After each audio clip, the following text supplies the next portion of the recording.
Au moment où vos paupières s'ouvrent pour accueillir le lever d'un nouveau jour, vous n'entrez pas seulement dans la routine quotidienne de la vie. Vous pénétrez dans un espace sacré, vous embarquez dans une quête de l'âme, un voyage qui exige non seulement votre temps, mais aussi votre essence. Vous êtes plus que de la chair et des os. Vous êtes un voyageur spirituel sur un chemin sacré. C'est la véritable magie, la véritable quête. Cependant, en avançant sur ce chemin spirituel, vous rencontrerez des épreuves qui mettront à l'épreuve non seulement vos croyances, mais aussi votre noyau. L'une des épreuves initiales et fondamentales est la capacité de lâcher prise de vos attaches. Le concept est simple, mais émotionnellement exigeant. Nous avons tous des ancres, des personnes, des objets, des idées auxquelles nous nous accrochons et que nous croyons nous définir. Des choses que nous aimons, des choses dont nous pensons ne pas pouvoir nous passer. Mais la question est, pouvez-vous vous en détacher? Imaginez votre vie comme un arbre. À mesure que vous grandissez, vous accumulez des feuilles. Ces feuilles sont vos attachements. Elles procurent de l'ombre et de la beauté, mais elles ne sont pas le noyau de votre arbre. L'univers est toujours attentif pour voir comment vous gérez ces feuilles. Obstrue-t-elle votre vision du ciel? Demande-t-elle un nouveau développement? D'une manière douce mais ferme, l'univers peut vous secouer, forçant certaines feuilles à tomber. Ce n'est pas une punition, c'est une leçon. C'est l'univers qui vous demande, l'arbre est-il mort quand la feuille est tombée ou a-t-il fait de la place pour une nouvelle feuille, pour une nouvelle croissance?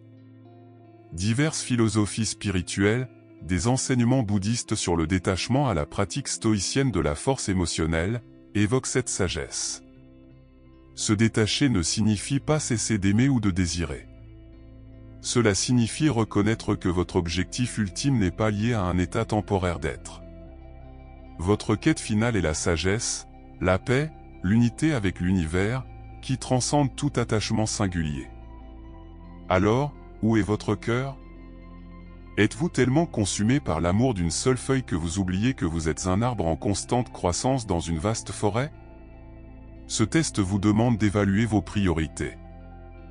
Êtes-vous défini par les choses auxquelles vous vous accrochez ou par votre capacité à grandir et à vous adapter, à être en phase avec votre moi supérieur? L'univers attend de vous confier un savoir plus élevé, une forme d'amour plus pur et des niveaux plus profonds de conscience. Mais d'abord, il veut voir si vous êtes prêt à secouer les vieilles feuilles et à faire de la place pour de nouvelles expériences.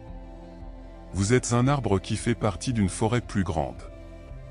Vous n'êtes pas seulement un arbre perdu parmi d'innombrables autres, vous êtes la forêt elle-même, vivante et en constante évolution. Lorsque vous réussissez à passer l'épreuve du détachement, vous réalisez que vous êtes plus résistant, plus en phase et, en fait, plus complet que vous ne l'imaginiez. Vous n'êtes pas vos attachements, vous n'êtes pas vos pertes. Vous êtes le voyage que vous entreprenez, une quête à la fois sacrée et enrichissante. Rappelez-vous, ce n'est pas ce que vous gardez qui vous définit, mais votre capacité à lâcher prise et à grandir à nouveau. Quand vous faites cela, vous devenez un phare, un témoignage du potentiel infini de l'esprit humain. Vous devenez une partie de quelque chose de plus grand que vous-même, quelque chose de véritablement divin. Et c'est votre véritable quête, un chemin sans obstacle, un chemin plein de potentiel. Vous devenez l'univers en mouvement, une histoire sacrée qui se déploie éternellement. Dans un monde qui glorifie la gratification instantanée, où la prochaine dose de dopamine n'est qu'à un clic, nous trouvons de plus en plus difficile d'apprécier le concept de l'attente. Nous avons été conditionnés à croire que le temps est essentiel, que si quelque chose ne se produit pas maintenant, cela n'arrivera jamais. Pourtant, la sagesse de la quête spirituelle nous conduit dans une direction totalement différente. Elle murmure à notre oreille qu'une des épreuves les plus profondes que nous rencontrons dans la vie est l'épreuve de la patience, surtout quand nous devons attendre plus longtemps que nous le jugeons nécessaire. La patience ne consiste pas seulement à attendre, mais à la manière dont vous vous comportez pendant cette attente. Il s'agit de maintenir un sens de la paix, une apparence de calme, alors que le monde autour de vous semble avancer rapidement. Nelson Mandela a dit un jour qu'il avait appris que le courage n'était pas l'absence de peur, mais la victoire sur elle. De la même manière, la patience n'est pas l'absence de désir ou de besoin, mais la victoire sur l'anxiété pressante qu'il produit souvent. Alors, pourquoi l'univers nous fait-il attendre? Pourquoi rencontrons-nous ces moments où le temps semble s'étirer à l'infini devant nous, comme un tunnel sans fin sans lumière à l'horizon? La réponse n'est pas simple, mais elle est profondément éclairante. Ces périodes d'attente ne sont pas vides, elles sont des terrains fertiles pour la croissance, nourrissant notre âme et notre esprit. Pensez à l'agriculteur qui plante une graine et attend qu'elle germe et pousse. S'il devient impatient et la déterre pour vérifier, il interrompt le processus naturel. De même, chaque retard dans notre vie est une période de gestation, un moment pour que nous germerons et croissions intérieurement. Nous apprenons l'art de la résilience, de la force et, plus important encore, de la foi. L'univers ne demande pas si vous pouvez attendre, il demande si vous pouvez le faire avec grâce, avec compréhension, avec un cœur rempli d'espoir plutôt qu'une mentalité de désespoir. Au lieu de voir l'attente comme une affliction, voyez-la comme un espace de préparation. Imaginez que vous êtes un artiste, et que chaque moment d'attente ajoute un autre trait à votre chef-d'œuvre en constante évolution. L'univers ne vous prive pas, il vous prépare à quelque chose qui sera à la hauteur de votre préparation, de votre mérite. Maya Angelou a sagement affirmé que tous les grands accomplissements exigent du temps. Vos objectifs, vos rêves, votre éveil spirituel, tout cela est un grand accomplissement en devenir. Alors, comment rendre ce processus d'attente plus agréable et moins angoissant?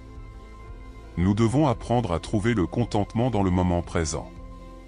Les maîtres zen parlent de la beauté du moment présent, nous encourageant à trouver la paix et le bonheur dans l'ici et maintenant. Lorsque nous sommes en paix avec le présent, l'incertitude de l'avenir perd son pouvoir terrifiant. Au lieu de penser que nous perdons du temps, nous reconnaissons que nous gagnons des insights, que nous construisons des muscles spirituels et que nous enrichissons notre âme. Lorsque vous vous trouvez devant une porte fermée, imaginez qu'elle finira par s'ouvrir. Considérez que chaque minute que vous attendez dans un état de patience est une autre couche de sagesse, une autre gravure sur votre ceinture de résilience. Lorsque la porte s'ouvrira enfin et que vous franchirez le seuil, vous réaliserez que la profondeur de votre joie est due au fait même que vous l'avez attendue. C'est une joie enrichie par le processus, approfondie par la patience et élevée par l'anticipation. D'une certaine manière, votre vie ne concerne pas seulement les événements qui se déroulent, mais aussi les intervalles entre eux. Alors, lorsque vous vous trouvez dans un de ces intervalles, en attente du prochain chapitre, rappelez-vous qu'il ne s'agit pas d'une pause, mais d'une préparation. Chaque moment d'attente n'est pas perdu, il est investi. Vous n'êtes pas retenu, vous êtes préparé pour quelque chose de si gratifiant que, lorsque cela arrivera enfin, vous comprendrez pourquoi chaque seconde d'attente en valait la peine. Alors, dans les moments de silence, quand vous aspirez au progrès, souvenez-vous que le véritable progrès se fait en vous. Attendre n'est pas l'absence d'action, c'est une forme d'action, le développement silencieux et invisible de votre intérieur. Vous n'êtes pas seulement en train d'attendre, vous grandissez, vous apprenez et vous devenez la personne qui sera prête quand le bon moment viendra. Et, quand ce moment viendra, vous réaliserez que vous n'étiez pas seulement en train d'attendre, vous étiez en chemin à un chemin qui a fait de vous qui vous êtes, un chemin qui a donné du sens à chaque moment. Le chemin de la vie nous mène à travers des prairies ensoleillées, mais il nous conduit également à travers des tempêtes furieuses. Il est facile de se sentir reconnaissant et rempli de foi lorsque le ciel est dégagé. Mais que se passe-t-il lorsque les nuages s'accumulent, que les vents se lèvent et que tout autour de vous commence à s'effondrer? C'est à ces moments précis que le test de la foi entre en scène, non pas comme un examen cruel, mais comme une poussée importante pour la croissance de votre âme. Imaginez votre vie comme un bateau naviguant sur l'océan. Une mer calme n'a jamais fait un marin expérimenté, comme le dit le vieux dicton. Imaginez-vous affrontant des mers agitées, où votre bateau est secoué de tous côtés, l'eau éclabousse le pont, et vous vous sentez perdu dans l'immensité sans fin de la mer. Il serait facile d'abandonner le bateau, de penser qu'il est en train de couler et de sauter par-dessus bord. Mais la foi est la boussole qui vous incite à rester calme, à faire confiance que votre bateau a été construit pour résister à la tempête. C'est votre conviction que la turbulence n'est pas un signe de malheur imminent, mais un pas vers des eaux plus calmes. Pensez au potier qui façonne l'argile en un beau vase sur le tour de potier. L'argile est pressée, comprimée et tournée. Si l'argile avait des sentiments, elle se sentirait étourdie, désorientée et souhaiterait probablement sortir du tour. Cependant, c'est ce processus qui transforme un morceau de terre en une œuvre d'art. Vos épreuves et tribulations ressemblent beaucoup à ce tour. Elles vous façonnent en une version plus forte et plus sage de vous-même. Le processus est perturbant, mais nécessaire. N'oublions pas la métaphore du diamant. Un diamant commence comme un morceau de charbon sous terre. C'est la chaleur intense et la pression énorme qui le forment en l'une des pierres les plus précieuses du monde.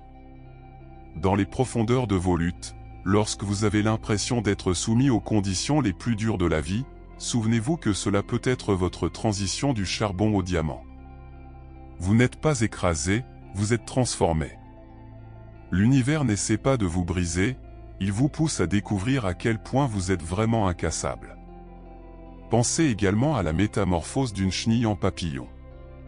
La chenille s'enveloppe dans un cocon, où elle se dissout presque en une masse avant de se réorganiser en un papillon. Imaginez ce moment où elle est une masse, un temps d'incertitude et d'obscurité. Pourtant, c'est cette étape inconfortable qui mène aux ailes et au vol. De la même manière, lorsque vous vous trouvez dans votre propre cocon, pendant vos heures les plus sombres, sachez que vous ne vous effondrez pas, vous vous préparez à voler. Le concept de foi ne se limite à aucune vision religieuse. Que vous croyez en Dieu, dans l'univers ou en une puissance supérieure, le message est le même. La foi durable n'est pas construite lorsque le soleil brille, mais lorsque vous devez naviguer dans les nuits les plus sombres. C'est votre croyance que la lumière du jour est juste au-delà de l'horizon, même si vous ne pouvez pas encore la voir. Les défis qui mettent votre foi à l'épreuve ne sont pas des punitions, ce sont des initiations à un ordre supérieur d'être. Lorsque vous en sortirez de l'autre côté, vous ne serez pas la même personne qui y est entrée, et c'est là l'objectif. Vous en ressortirez plus fort, plus sage et avec une connexion plus profonde à l'essence de ce que vous êtes et en ce que vous croyez.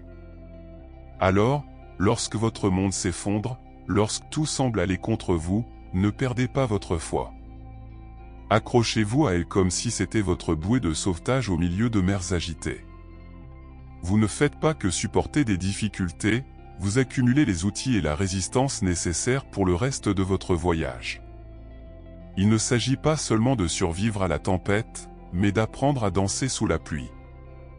Tenez fermement à votre foi. Qu'elle soit votre parapluie. Et rappelez-vous, la tempête n'est pas là pour rester, mais les leçons que vous apprenez et la force que vous gagnez dureront toute votre vie. Faites confiance au processus, même si c'est difficile, surtout si c'est difficile, car la version de vous qui émergera de l'autre côté vous en remerciera. Vous ne faites pas que survivre, vous évoluez, devenant un phare qui brillera encore plus fort dans l'obscurité. Si vous êtes arrivé jusqu'ici, je vous félicite. Vous êtes l'une des rares personnes capables de maintenir une telle attention. Et pour que je sache que vous êtes arrivé jusqu'ici, commentez « Je suis éveillé » et je vous saluerai personnellement dans les commentaires. Merci d'avoir regardé. Si ce message résonne en vous, n'oubliez pas de liker, de vous abonner et de partager avec ceux qui pourraient en bénéficier. Votre soutien maintient ce contenu en mouvement. Paix et bénédictions à tous.